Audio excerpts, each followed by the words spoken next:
This is the Detroit Sports Podcast Network.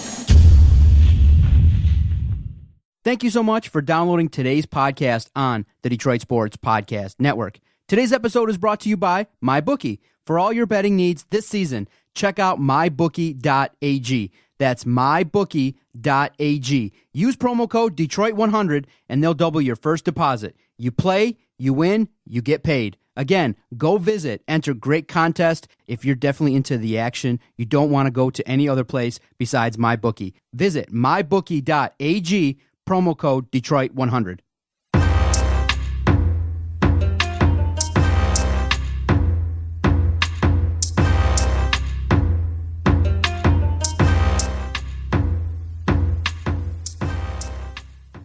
Whole lot. Fall weather coming. Fall weather indeed. It is August 26th, and we had a whole new A block. We had College football. there was back. a real live college football game between two Power 5 programs. Yeah, let's go with that. That's about all. Yeah, they are Power 5. That's about all we can give them. We had Andrew Luck retire on us. Dearest mother. We had Dwight Howard go to the Lakers again. Yep. And a host of other things, including everybody in the media apparently tripping over themselves to figure out who can have the worst take about Andrew Luck retiring. Just like from two unbelievably unlikely spots that you get a dude once kicked out of Notre Dame who was a rich trust fund kid from the OC, like Newport Beach, who stole credit cards, talking about another dude taking the easy way out. Shout out to you, Doug Gottlieb.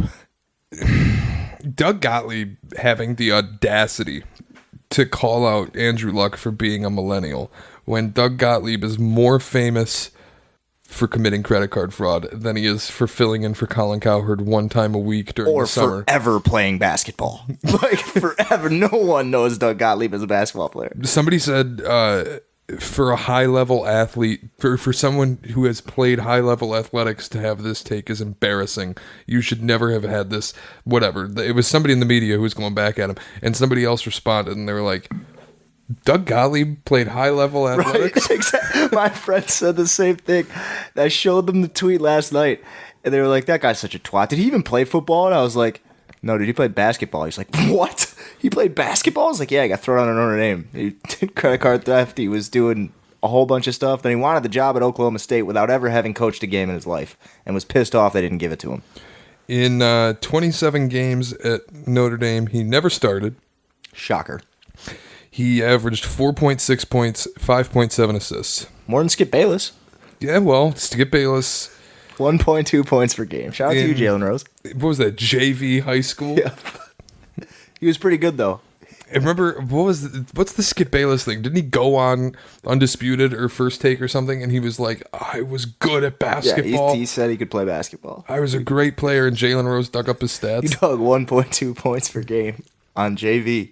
I can just go to Basketball Reference and find Doug Gottlieb's stats. Oh, yeah. You were bad. Man, you weren't any good. He was a decent playmaker, I guess.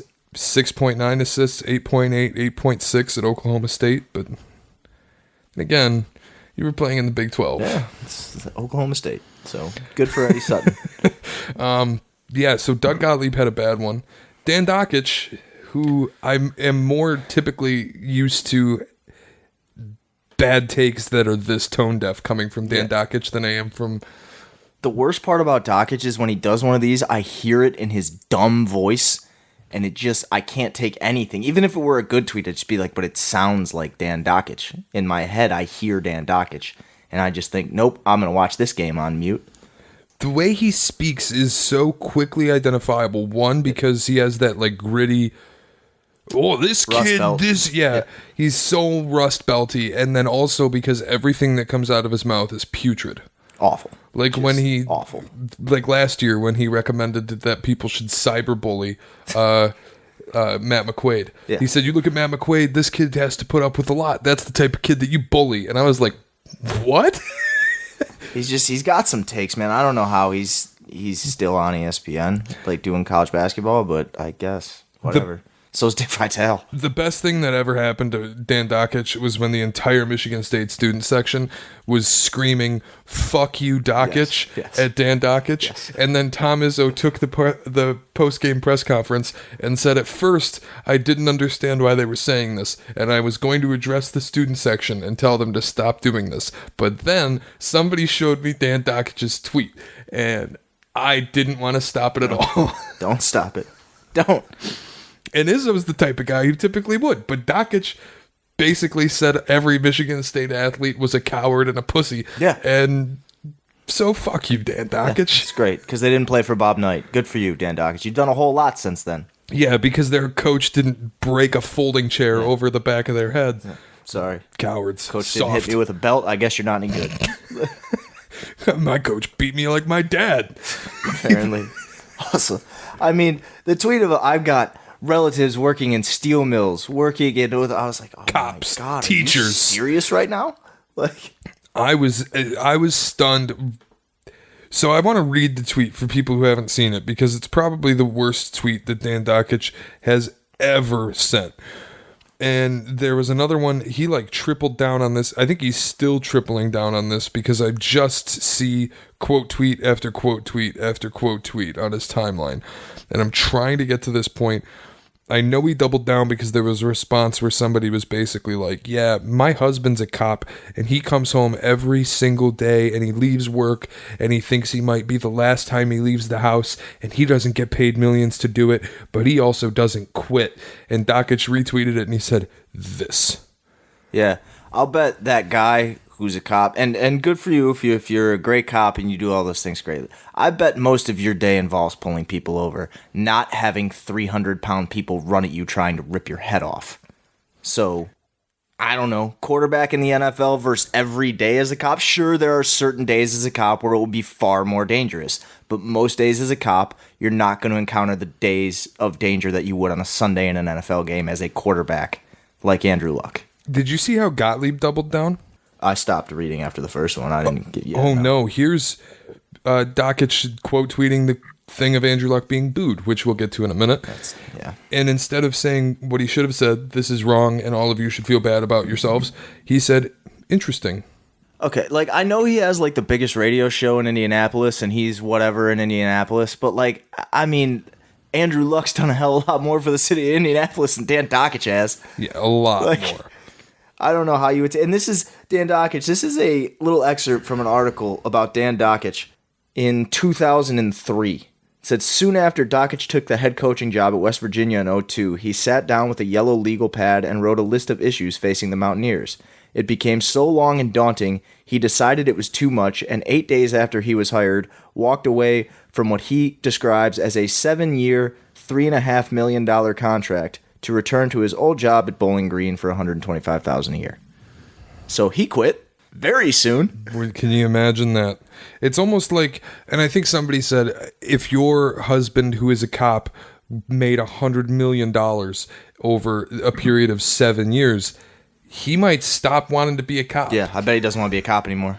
What do you mean? He's got $100 million. I bet if he's an accountant and he makes $100 million for 7 years, he doesn't want to be an accountant anymore. I bet he doesn't want to do anything after you make $100 million in 7 years. The way Gottlieb doubled down, he said, you look at a guy like Alex Smith, who basically blew up a limb. And He's in the hospital for months. Yeah, and Gottlieb goes, he's trying desperately to get back into football. He's not quitting. He's not giving up. Just tells you what kind of guy Andrew Luck is. Alex Smith also hasn't made $150 million. And maybe Alex Smith isn't Andrew Luck and doesn't have things he wants to do after football right away. Maybe he hasn't thought that far ahead. I know maybe he has still kids loves and the all this, game. yeah, maybe Andrew Luck is I have an architecture degree from Stanford and I want to do some other stuff now. You have an architecture degree. I'm glad you hit on this because this is really an important point. Andrew Luck is sitting there with a Stanford education where he graduated with flying colors. Mm-hmm. Maybe he just remembered CTE exists. He's listen, I got this Stanford degree. I'm out. He said, I'm done with the cycle of pain. I realized I'm rehabbing to come back and get hurt again. I'm done. I've got to... And really, in all reality, I'll be the cynic who will throw it out. His dad's the commissioner of the XFL. If he does want to come back, there will be a way for him to come back. It'll be easy. So, Shit, if he wants to come back to the NFL, he is, if not the number one ever quarterback prospect, he's number 2 or 3. let's say he takes 2 years off. He's 31. Like, he can't come back at 31. He can definitely come back at 31. He's playing quarterback. Say he takes 2 years off and Brady retires and the Patriots have a ton of cap space. Oh, you telling me they're not getting on the phone with Andrew Luck? Man. Oh, they will. Well, he did start Deflategate, partly. Uh-oh. No, but I'm just... There is a pathway for him to get out of the contract with the Colts and then just make his way back. If that's there's what a he chance wants to do. come back to the Colts, I bet it's the Colts, though. Like, Sure, and I don't think he's going to come back really anyway. I Irsay think letting him keep the money, too, is like, you got to be loyal to that guy. He'd let you keep $25 million. Martha Ford took $1 million back from Calvin I was Johnson. going to say, you've got your take on Irsay making Martha Ford look like a shit owner. I won't get super into it because Irsay is not a great owner either, but at least he let him keep his money because Martha Ford taking back $1 million is atrocious. Irsay lets guys keep money. Martha Ford doesn't. Irsay also speedballs in the back seat of a You car don't know with a what bunch Martha of Ford hookers. does in that golf cart when she's not around the practice field. She's flying all over the place. I'm just saying, You ever seen her everybody's without got those their sunglasses on? There's some pain in those eyes. everybody's got their flaws. Martha Ford's just mainlining mescaline and then driving the golf cart around Ford It's Field. like Mario Kart. Yeah, the thing with like my takeaway on Andrew Luck is, one, I'm sad that we lost out on what is arguably the greatest quarterback prospect of all time. Think of that draft. They're both done by 30. Griffin and Luck. It was huge. Like, massive. That was 1 and 2. You can't miss either way you go. And they're both, I mean, Griffin's not done, but he's essentially done by 30. Like, you know what I mean? I mean, he's still playing, Yeah, but he's still done. in the league, but he's not Robert Griffin III. Like, he's Robert Griffin III. He's not RG3. What's stunning too is like 2012 NFL draft. If somebody came up to you that night after the Colts got Andrew Luck and said, "Hey, this guy's going to retire before Tom Brady," Before Drew Brees, before, yeah, like, are you kidding? barely outlast Peyton Manning. Who else got taken? Ryan Tannehill fell off fast. I think he's Brandon- starting Tennessee. It's a big year for Ryan Tannehill. Brandon Whedon. These are the first round quarterbacks. My God. Andrew Luck, Robert Griffin, Ryan Tannehill, Brandon Whedon. Brandon Whedon. Is he still in the league? He was backing up on Dallas. Yeah, I was doubt gonna he- say. I don't Jerry think he's Jones around probably gave him a anymore. job. Oh, 2018, he was with the Houston Texans. Oh, yeah, they signed him for like a gay after Watson got hurt, right? Mm-hmm. Yeah. But anyway, I'm sad that like we're missing out on a top, probably the best ever, if not top 3. Like it's What, him. third most yards in 7 years. It's Luck, it's Peyton, and it's John Elway. I think it's Rodgers and Marino are the only two after 7 years that have more yards than him. I think if you look back, it's Luck, it's Peyton, and it's Elway are just the 3. This is Can't miss no brainer. prospects, yeah. It cannot go wrong. This is a no brainer. In a way, Sam Bradford was that before he had the shoulder injury in college that last year. We came out with a shoulder injury, but remember, like when it was going to be him or Stafford, and he decided to go back and just let Stafford go play for the Lions. Smart move, Sam Bradford. Not bad. But like, well, he was another one. I don't know. Fair. I mean, I don't know that we're like really who Sam became. Bradford's won a playoff game, right? Didn't he win one in Philadelphia? Something like that. Was he ever at any point Or the highest Minnesota? paid player in NFL No, history? that's true. That's true. He was not. So I bet maybe- Matt Stafford would split the difference for one playoff win, though. Would he? I think so. I would. I would split his difference for one playoff win. $35 million would make me. Bradford not isn't sweat. poor. Like, Bradford got paid a few times, didn't he? I gotta see what his spot rack's weird for NFL, but I don't know. Cash earnings. He had to have gotten paid at least one. I mean, he was the last one that got the bonus before they regulated the scale, right? $5 million in 2018 for Arizona, and it's not showing previous contracts because I'm not a premium insider. Stupid fucking spot rack. I can find his cash somewhere. Let's see. Career earnings at Sporting News, $130 million bucks Not bad. as a 34, 48 and 1 starter. But he was the dude who got a $50 million rookie contract. That was the last one, remember? He was the last draft, and then Yeah, it was Cam okay. Newton. Yeah. Good for him. Good for you, Sam Bradford. That's Call him Mr. Bradford at the bank. tangent number 1. Sam Bradford talk. We need to do another 15-second Ben Simmons thing later too. But Can't wait. before we do that, The other reason I'm pissed off about this Andrew Luck thing, and it's not that I'm pissed at Andrew Luck because I think the people who booed him are pieces of shit. I think the people who are upset with him, if you're a Colts fan, you have a fundamental misunderstanding of what this guy went through. The person that you should be pissed off at is Ryan Grigson, who let Andrew Luck spend 5 years holding the keys to a franchise and never once considered putting an offensive line or a defense to help him out. Ryan Ferrari and said, fuck the airbags. Yeah. Ryan Grigson is completely at fault for Andrew Luck's body falling off the rails because he just had no interest in protecting him. Exactly. Like, not even fuck the insurance. Fuck the airbags. Like, you didn't There's just no get insurance. seatbelts. Like, yeah, your insurance is a backup quarterback, right? Like, the airbags are the line. You need the airbags. You can't even drive the car. He put Andrew Luck in the passenger seat of a car with no airbags and no seatbelts and Jim Irsay driving. That's... I think he got his license taken away after that last one. Doesn't mean he wasn't driving. Yeah. That is the situation in Indianapolis. And it's just, I'm at a point with Ryan Grigson where, fuck Ryan Grigson. And I'm okay with saying it. Where's he at now? He's an assistant GM somewhere, isn't he? God, again, I have to look. And it's almost like, I don't want to pile on Chuck Pagano, but he wasn't helping Andrew Luck's situation out any either. No. He's probably his best under Arians, right? That was his best year, right? Yeah, probably.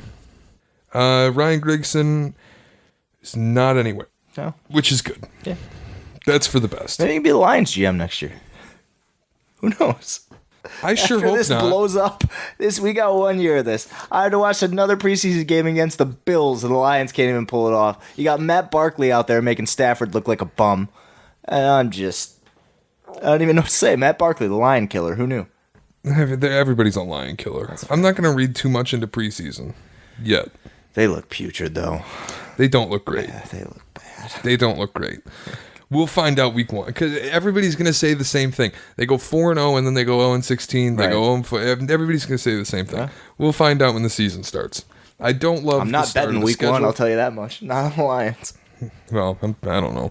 I'm certainly not picking them. No.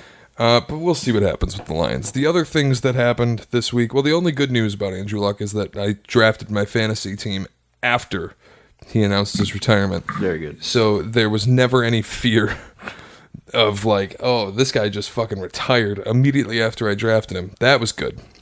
You beat OJ in that sense, which is nice. I'm beating OJ in a lot of senses, I would say. I'm not a murderer, so I've got that going He's for going me. to spend the rest of his life trying to find the real killer. I will prove. He's out there looking. I will prove who did it. You can run, but you can't hide. It will be his last act.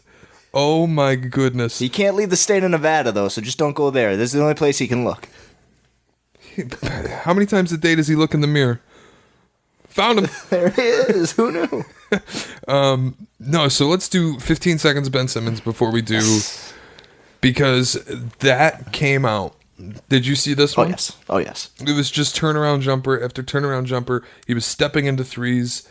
Except not real threes. It was a high school gym. Yeah, So they made it look like he was taking threes. Really, he was taking 20-footers. It was like a Mormon church gym. Yes. He was shooting. I think it was the same gym that Devin Booker didn't want to get double teamed in. It might have been 19-foot threes. It might have But been. The other thing, it was the slowest fucking jump shot I've ever seen in my life. it's still gross. Like, it doesn't look good.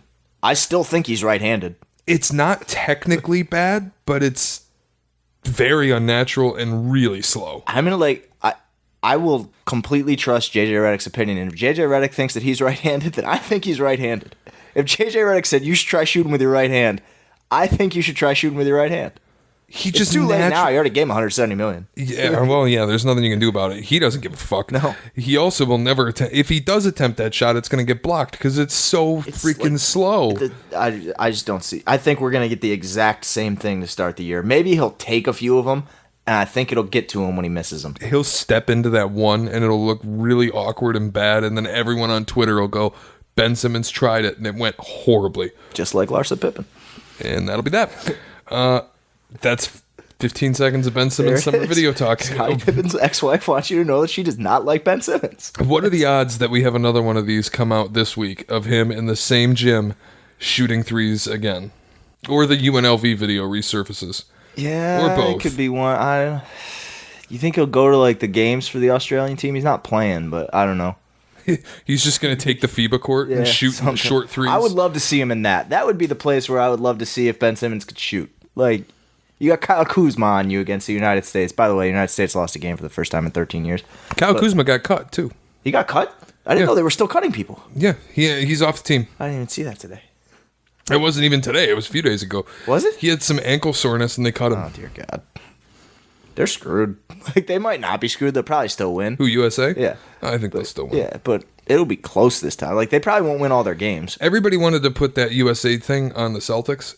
Everybody. I didn't watch the game. I watched a replay of it, and aside from Tatum, all the Celtics guys played really well. It was like Miles Plumlee was terrible. Brook Lopez was terrible. Chris Middleton was terrible. Talk about like Chris Middleton gets a $170 million Miles Turner contract was and really wants bad. to go over there and do that, just be the old guy over there, Chris Middleton. Like, I don't get that one at all. And I'm telling you, if Chris Middleton looks anything like he's looked for Team USA for the Bucks next year, if Brook Lopez looks anything like he's looked for Team USA for the Bucks next year, Giannis might be chewing for an 8th seed again. I don't know for an 8 seed. Like, I'm not 4, okay. But yeah, I'm 8, exaggerating. yeah. But you know what I mean? It might look more like the I don't think they'll win 2017 60. year. I don't think they're going to win 60. I think losing Brogdon hurts. I think they're just... That second year in Atlanta, like, they won 60 They're gonna games. hurt. They go to the conference finals, and then you don't have Korver anymore, and you don't have these guys. Now they got Korver in Milwaukee, but a very different Korver. Korver made the All-Star team in Atlanta. They still have Ersan, don't they? They still have Ilyasova. If they don't, they're paying for him. Can Eric Bledsoe shoot? Everyone, it's a new NFL season, and what better way to enhance your experience watching the games with the fellas than to put some action down with a great site? Antonio Brown is on the Raiders. Le'Veon Bell is with the Jets. Odell Beckham is in Cleveland. The one thing that hasn't changed, where I'm putting my money down on all the games. MyBookie is the place to bet on football every weekend. MyBookie has better bonuses and more prop bets than any other sportsbook, period. This year, they're hosting the first online handicapping super contest.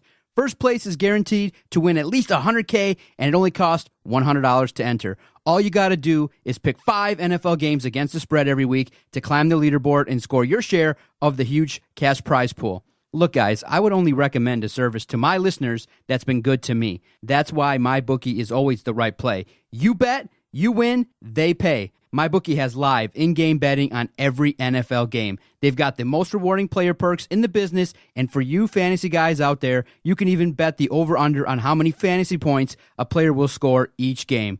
All you have to do is visit mybookie.ag, enter promo code Detroit100 to activate this offer. You put up to $1,000 as your first deposit, they'll double it. That's Detroit100 in that promo code, and when you enter your first deposit up to $1,000, double it. Bet, win, get paid with MyBookie. Speaking of paying players, Andre Drummond, Piston favorite. What's his rap name? We should refer to him as that. I forget. Either way, it's not important. He announced his free agency, basically. He pretty much... Is he going to get fined for this? No, but it'd be awesome if they just traded him. Like, that'd be great. They should, right? They should have. I'm sure there was some point this summer where they tried to. If they didn't, then Ed Stefanski is, like, completely derelict in his duties. Like, you sent me the thing where they might want to trade for DeMar DeRozan. Oh, my God. Which, like, I don't want to do any time on that at all. But listen, my take is that if the Pistons trade for DeMar DeRozan and build a core around Derrick Rose and DeMar DeRozan, they're going to win 29 games. It's what they were talking about trading for him, too. It was Reggie Jackson, Luke Kennard, Thon Maker, and at least 2 first-rounders. Greg Popovich is coming himself. Can I have DeMar DeRozan and Derek White and one of those firsts back? Like, can we just do a pick swap? If I'm doing that, I'm slightly more receptive to it. Can I have Patty Mills dropping 30 points for Team Australia? Like 3 of your guys back then? If I'm giving you those guys, can I get like, I don't know, Bryn Forbes as a throw-in, Pirtle as a throw-in? But here, now one instead of the foreign guys you're stashing? Now instead of Reggie, you trade Andre for DeMar. I would love to trade both. Like, I would trade Reggie Jackson and Andre Drummond in less than a heartbeat. To anywhere. Take on DeMar and Rudy Gay. I was dead serious. What was it, 2-3 weeks ago? I said on this podcast, if we trade Andre Drummond for Chandler Parsons, I'm fine. Just because it's different, and it's a 1-year deal either way. Yeah, that's my... And I think I said the same thing to my thing was if the Pistons are bad, I think they could trade Blake for like Zach Collins and Hassan Whiteside. I don't want Zach Collins. Like, I like him as a player. I just can't stand that dude. I wouldn't want him either, but I'm just like, I think you could do it and I'd be fine with it because at least you'd have committed to some sort of path. Right now, they're just going to let Andre Drummond walk his ass into free agency, expecting a $27 million deal when really he's going to get the $5 million that Cantor just got. Mm-hmm. You're just like... Maybe they're going to end up re-signing him because he's going to find out the market's pull so off cheap. I mean, he's not going to get the big huge deal. My guess is he's going somewhere else, so it's going to be a 4 because unless the Pistons aren't going to sign and trade him, so it's probably a 4. At most, he gets like Miles Turner money, like 84 or something like that, like tops. If that's out there for him, he gets the same max that he signed 4 years or 5 years ago when the max was significantly less. He signed a 5 though. He got but either way, like. He is right that he's one of the only guys out there next year. But even then, like, it's not like there's a ton of money next year. Barring Anthony Davis doing something unprecedented, he's right. Awesome. He is the only one out there. But who needs a center? Who needs 15 rebounds a game if he's going to give you 45% from the floor? Like, he's a big man who can't do things. It's not who needs a center. It's who needs rebounds that badly. Exactly. He doesn't protect the rim that well. Like, he's a decent enough. I'll even say he's a good rim protector, but he's not a rim protector you're paying because you're like, oh, I can't wait to have him come in and block all these shots. He doesn't have a motor for that. He's not a Horford. No, he just wants to get rebounds. And nobody needs rebounds that bad. If you want, like, you can get those rebounds from other positions. Dwight Howard had a 30 rebound game like a year and a half ago. You don't need a one rebound guy, like a one trick pony. I mean, you can need him, but not for $26 million. Yeah, this is a guy that you get like Cantor, who's going to provide you offensive rebounds. One thing, like he's not going to do a whole lot else, but like you don't pay $26 million. He'll be better defensively, but I hope so. I think Isaiah Thomas might be better defensively than Enes Kanter. Isaiah Thomas bringing out the braids. I'm ready for a big year for my team. By the way, Enes Kanter tweeted out a eulogy for John McCain today. John McCain? Yeah, like former senator. John? Yeah. The 1 year anniversary of John McCain's death was today, and Enes Kanter took to Twitter to let the world know how much he loves and respects John McCain, despite the fact that he's currently in an overt war with a fascist oppressive leader in Turkey. Yeah. I'm not really sure the message that Enes Kanter is trying to send. That one's going over my head. But whatever. In other news, Lakers signed Dwight Howard. Again, I mean... Sure. Like, why not? Like, if you didn't want to sign Melo, you might as well sign Dwight Howard. I have never seen a more skeptical tweet from Woj in my life. Like, the series of tweets from Woj just made it sound like, yeah, they signed him, but they're not guaranteeing anything, and he can be cut at any time. My thing with this entire signing, usually when teams make a signing, the beat writers come out and they're like, this is the upside. These are the things that this player can provide. This is how he's going to fill in for Boogie Cousins, who we just lost. All these positive things.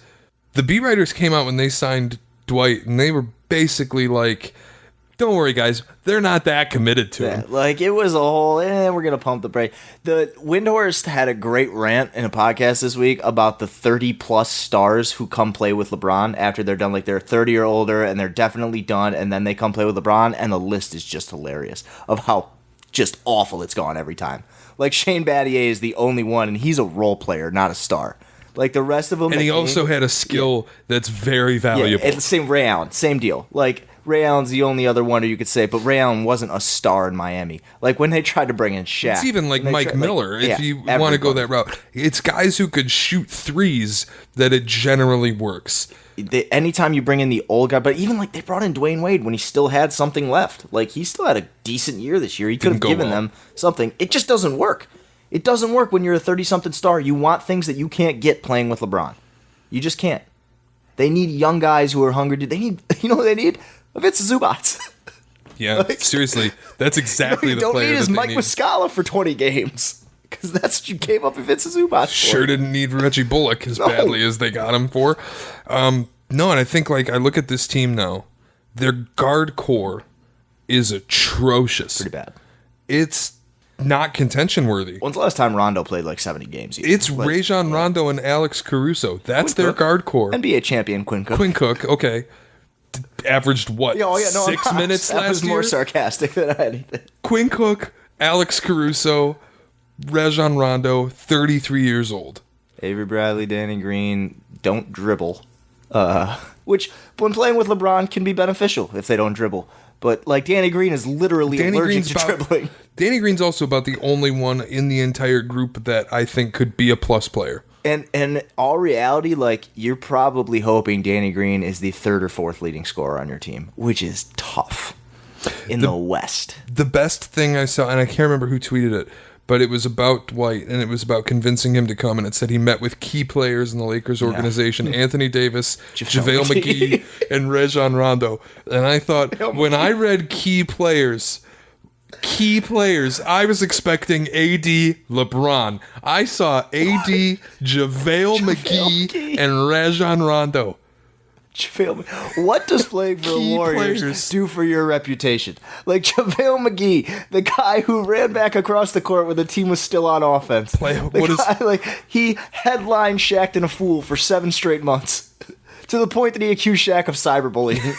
Like that guy is a key player for a team that's supposed to win a championship this year. Just because he once donned the Warriors jersey, it's like, Dwight Howard. He's like, I was really thinking of going someplace else, but then I spoke to former Warrior Jonas Jerebko, and he convinced me. I had this great talk with Barbosa, and it was just like, this guy's a champion. All right. Festus Ezeli, let me know exactly what the deal was.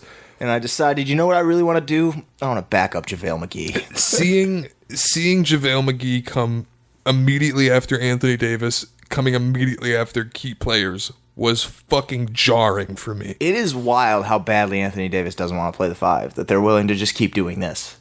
Like, they're going to have to. What sucks now is they're going to have to trade Boogie. There was a tweet about, is Andrew Luck's retirement the most bizarre sports story in the last 10 years? I'm like, it's not even the most bizarre sports story in the last 10 days. So, in 10 years, go listen to Ramona's podcast. 34, you want a bizarre sports story? Introduce yourself to Donald T. Sterling. Like, dear God. I think that allergy to playing the 5 that Anthony Davis seems to have is more bizarre than Andrew Luck retiring. He's going to have to play the 5 at some points this year. Like, there's just no way that everybody's going to be... Like, Dwight Howard's coming off an entire year missed. That roster is... Like, outside of 2 players, it's one of the worst rosters I've seen. Yeah, those 2 are really good, though. Yeah, right. No, you're 100% it's like right. They're going to be in the playoffs. They might even contend. Man, but they suck, but those 2 guys are real good. Like that's it. And Rondo can be serviceable at times, even more than serviceable. Like Rajon Rondo can still make plays, and if he had the ball enough, would average 10 assists a game. The other thing with Dwight Howard is, like, I think he's perfect to fill in for Boogie, because Boogie was previously the exact player that I look at on a LeBron James team that I'm like, when they're struggling in a 1-4 stretch in the middle of February, that's the guy LeBron's going to trade. Yeah. That's the guy. Boogie's the guy. And now I'm looking at Dwight Howard, and I'm like... They don't even have to trade him. They can cut him without penalty. Yeah. Like, all you till... When I you think it's a certain date that this contract becomes guaranteed, but, like... When you go on a 1-4 stretch in December, LeBron's kicking your ass out. Another thing Windhorst pointed out is they have a super football schedule. So, like, all the Lakers' tough games are after the football season. So, like, the early, you're not going to see them on TV as much. They're not going to try to put them up against football games. They're going to get, like, the first 14 games are against really bad teams. Or not bad teams, but teams that aren't supposed to be in the playoffs. They need to bank some wins. If they don't bank some wins, how quick is not just Dwight Howard out, but, like, how quick is Vogel out? And that's true. That's the thing that a lot of people have talked about and pointed to is, like, when they hired Frank Vogel and then added Jason Kidd as an assistant, it kind of just felt from Memphis, Lionel Hollins. Yes. Yeah. It feels like Vogel is just being placed in the David Blatt role of, Sure. You're going to do well enough, and then we're going to fire you because Jason Kidd was the coach we really wanted. Sure. Which is like... Which I don't think does anything for optics. It doesn't make sense why they even do it, Exactly. but I know it's going to happen. Exactly. Like with the Blatt thing, you get it a little bit more because you didn't know you were getting LeBron. Like, you hired him before that. You thought he was going to coach Andrew Wiggins and Kyrie. Like, you didn't know exactly you were getting LeBron. So the Blatt thing, like, they hired Ty Lue after they got LeBron, right? So then it became like, well, this is going to happen. You knew, like, you had Anthony Davis, or at least you knew you were going to get him, probably. and you have LeBron already, like, why was Frank Vogel the guy? Why didn't you just was it really the domestic stuff in Jason Kidd's background? Is that really what kept you from hiring Jason Kidd? Like, why didn't you just hire him? It is probably easier to elevate him once he's already in. Right. Without the optics of the domestic stuff, it is probably easier. Is it entirely necessary?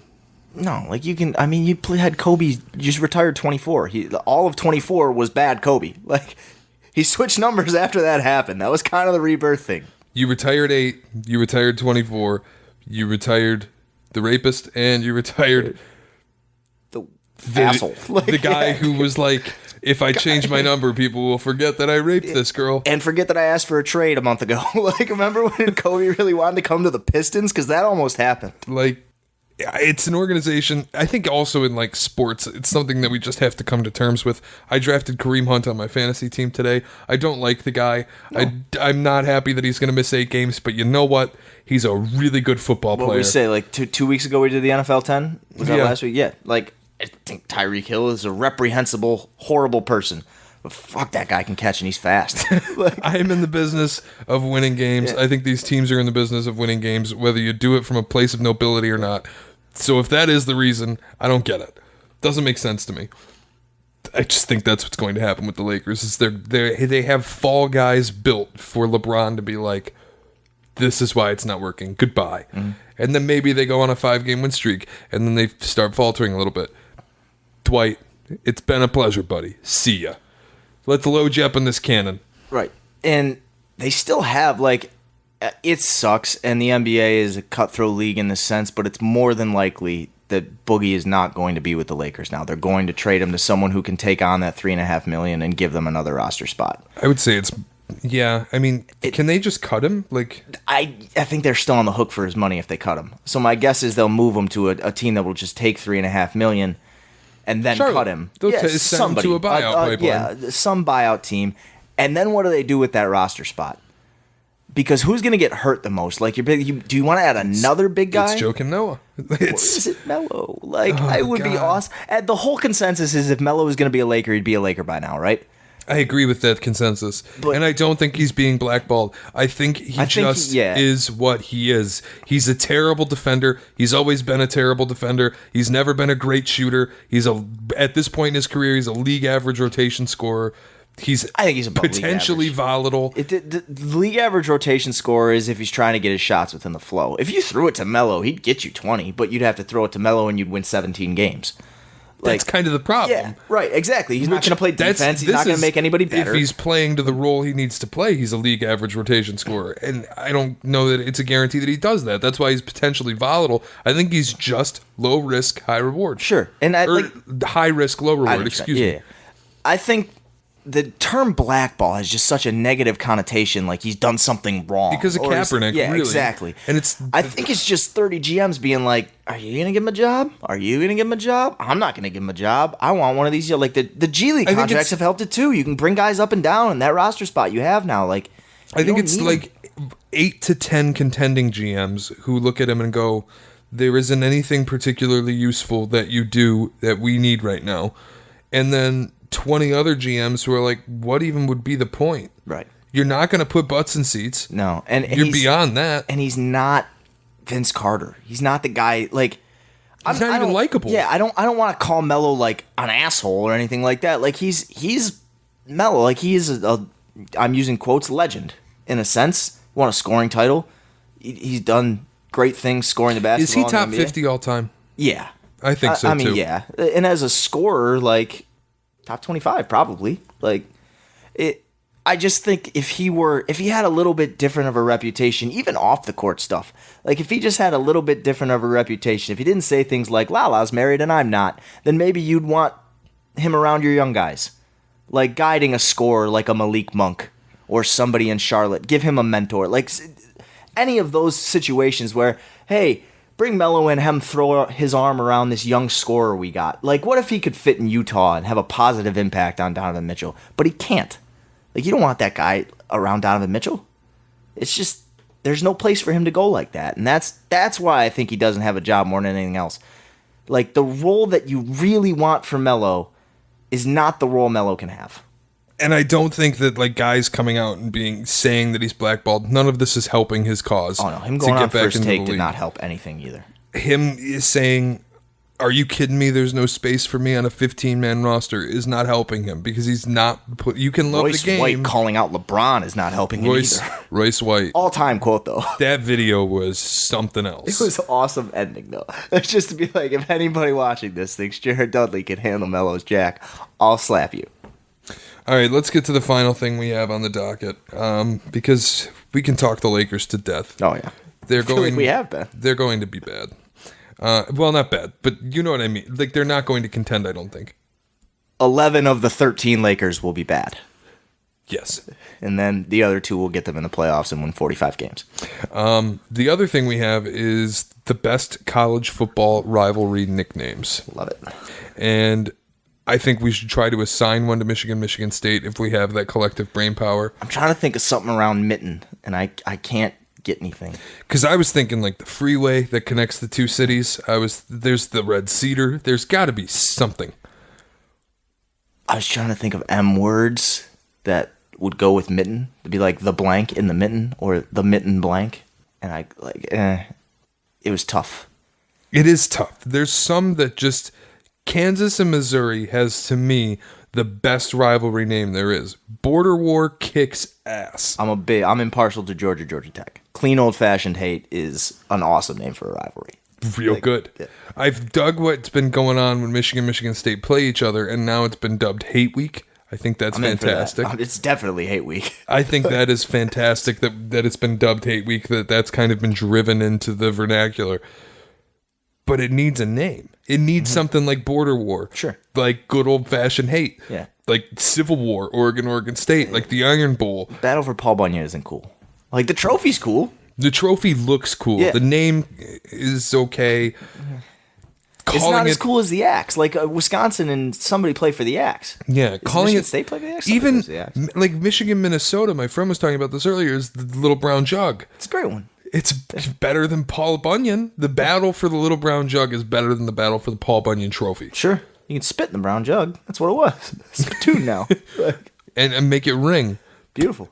Ding. It's some of the coolest shit if you could do that. Somebody plays for the old brass spittoon. Who's that? Somebody, I can't remember what that one is. Somebody plays for an old brass spittoon. I know what that is. Is that Oklahoma State? I'm not sure. Indiana, Michigan State. Duh. We play for the old. Yeah. Duh. It's like somebody plays for a spittoon. That's a fantastic trophy too. That doesn't I hate that these rivalries aren't even rivalries. Like Indiana, Michigan State, Michigan, Minnesota have these badass trophies. They're not really rivalries. No. It's the last time I cared about an Indiana. They always, like, all the Indiana game does every year is just scare me. Like, it's like, are we really going to lose to Indiana right now? This is really going to happen? That's the only thing Indiana does to me. Indiana always likes to convince me that they're really good offensively. And then they got some random quarterback who can kind of run. They're just, like, fast exactly. everywhere on the field. Like, Notre Dame and Michigan State should have a nickname. If you have a game that's called Little Giants, you should have a nickname. That's awesome. That play was like, I'll never forget that. That was awesome. What would you call that one? You could call that one no, that's 2 freeways.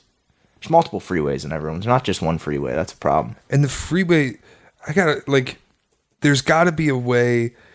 The game sucks. I think we can agree on that. The game as a nickname stinks. Terrible. Best college football rivalry names. Because there just are so many rivalries, but some of them just don't, either they need names or they stay. Backyard Brawl is a good one. Pittsburgh, West Virginia. That's a good one. Even though I think that rivalry's died a lot. Yeah. Border War is tremendous. Oh my God, what a nickname. This might be my new favorite. BYU and Utah. What is it? Holy War. That's awesome. That's a fantastic that nickname. Isn't that another one too? Notre Dame's in a holy war with somebody, aren't they? Who would Notre Dame be in a holy war with? Notre Dame and Boston College, the Holy War. Is it the Holy War? Dude, Holy War is a kick-ass nickname. Rocky Mountain Showdown.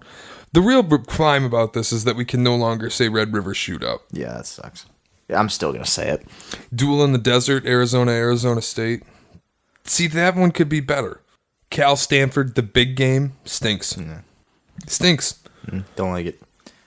Iron Bowl is fantastic. Egg Bowl is fantastic. Red River Shootout is fantastic, and it will always be shootout. Always. Clean old-fashioned hate, number 3 on this list. Number 2 on this list, Oregon State, Civil War. And number 1, Bedlam. Duh. Bedlam's a good one, obviously. Bedlam's an incredible name. Cincinnati versus Louisville. Battle for the keg of nails. What's a keg of nails? Like, they have a keg of nails? That's really pretty just, sweet. like, how heavy is that? Does he just hold up like a... Is it I like don't know. I gotta look this up. I just see the name. Like, is there really a keg of nails? College football is wild. It's like a barrel. Is it just a barrel filled with nails? I don't know. If it's full of nails, that thing's gotta be heavy. It's a replica of a keg used to ship nails. I'm in. It signifies that winning players in the game were tough as nails. I'll tune in for that one. Yeah, that... Oh, this is another good one, too. Middle Tennessee versus Western Kentucky. 100 miles of hate. Ooh. 100 miles in between the two. That's a good one. I do like that. How far apart are Michigan State? Not 100. Hopefully it's something better. 79 kilometers, 49 miles. Montana versus Montana State. Brawl of the Wild. Ooh. They'll play on Call of the Wild there. Too bad it's 2 schools nobody gives a shit about. Haven't seen that one, so... Sorry, Brent Musburger. There has got to be a nickname. 49 miles between Michigan and Michigan State. 50 miles of hate, you don't want to just rip it off. No, I do like 100 miles of hate, though. That's a good 100 one. miles of hate's a That's tremendous pretty solid. nickname. Anytime you put hate in there, it just really charges you. A little bit of like, yeah, hate those guys. It needs to be known how much... I don't... Like, nationally, I don't think it's recognized enough how much hatred there is on one side of this rivalry. Oh, so much. Because like, I don't think people understand the history that Michigan actively barred Michigan State from even joining the Big Ten. Yeah, and the thing about it, too, is like, Michigan fans only hate Michigan State fans if Michigan State wins. Even if Michigan State wins, you still hate Michigan fans. Mm-hmm. Like, Michigan fans win, and they're just like, whatever, like, let's move on to Ohio State. Michigan State fans win, and then you have to hear about it for a year. Like, we're going to tell you every day. Yeah, I am insufferable after that game. If Michigan State wins, we still hate Michigan. If Michigan wins, they move on to the next thing. There's so much hate on one side. But if Michigan loses, oh, boy. They're mad for a year. They're calling Valeni and they're calling him an asshole for a whole year. Like, they get if so Michigan pissed. loses, they're sour as can be. And it's always a luck thing. Yeah, because you can hit them with little brother just kicked your ass again, and you can get like, oh, those are fun. The best is the, it doesn't matter, win or lose, you're still little brother. And, well, for the last, 10, 15 years, it ain't been too much a little brother. Actually, it's been a whole lot of little brother. Is it sibling rivalry? That kind of stinks. That could be I don't want to lean too heavily into the shitty little brother moniker. Yeah. I'm trying to think of, I'm still fixated on Mitten. I think there's a good, I keep coming back to, massacre for the Mitten, but it's not. Massacre's too strong of a word. Yeah, it's not. Too many syllables. It's melee. Shout out to John Gruden with his syllable talk on Hard Knocks. Mitten melee. I like that one. Melee in the Mitten? Yeah. That's pretty good. Mitten malice? We can't use malice for anything else. Malice is specifically reserved for one thing now. I put a tweet out for that one, too, because I just thought, imagine if Twitter were available and active. That is one of the greatest. I wish so badly that it were.